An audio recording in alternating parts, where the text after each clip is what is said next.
बऱ्याचदा अभिनेत्री रंजना देशमुखचा विषय निघाला की लोक अशोक सराफ यांना ट्रोल करतात। तिच्या शेवटच्या दिवसात अशोक सराफ यांनी साथ दिली नाही म्हणून नावं ठेवतात, परंतु त्यांची दुसरी बाजू कोणालाही माहीत नाही। अशोक सराफ यांनी रंजना यांना पूर्ण साथ दिली होती। मग पुढे असे काय घडले की रंजना या 13 वर्ष व्हीलचेअरवर असताना अशोक सराफ त्यांच्यापासून कायम लांब राहिले? चला तर जाणून घेऊया तेव्हा नक्की काय झाले होते। तो साधारण 1986 ते 87 चा काळ होता।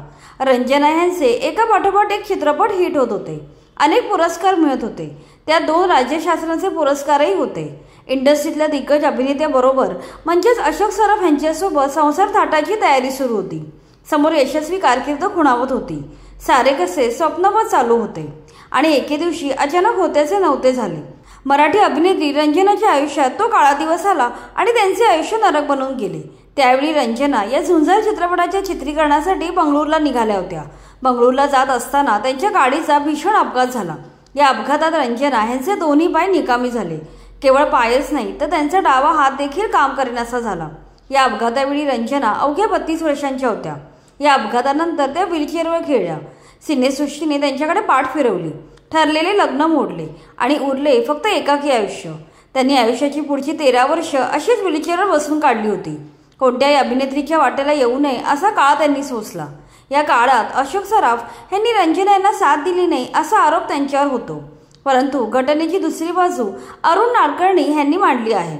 त्यांनी एक लेख लिहिला होता, त्यात ते म्हणतात, ज्या हॉस्पिटलमध्ये रंजना होत्या तेथेच माझी काकूपड ॲडमिट होती। तेव्हा खूप जवळून तिने सगळं पाहिलं होतं। आजही ती ते सगळं सांगते। हॉस्पिटलमध्ये अशोक सराफ यांना रंजनाला भेटू दिलं जायचं नाही। रंजना यांची आई वत्सला देशमुख आणि मावशी संध्याबाई तिथे कायम असायच्या। त्या सतत अशोक सराफ यांचा पाणउतारा करायच्या। तरी अशोक सराफ काही न बोलता बाहेरच्या कॉरिडॉरमध्ये दिवसभर नुसते बसून राहायचे। असं कित्येक दिवस सुरू होतं, असे अरुण नाडकर्णी यांच्या काकूंनी त्यांना सांगितलं। पुढे एकदा त्यांच्या काकूंनी अशोक सराफ यांना विचारलं की तुम्ही इतके ऐकून का घेता? त्यावर अशोक सराफ नुसते हसले होते।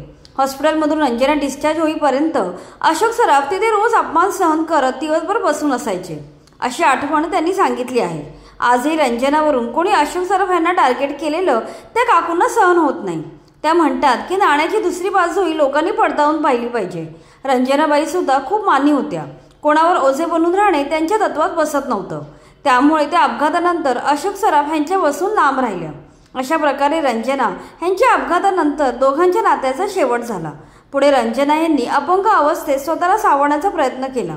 त्या काळात त्यांच्यावर 25 ऑपरेशन्स झाली, मात्र त्या उभ्या राहू शकल्या नाही।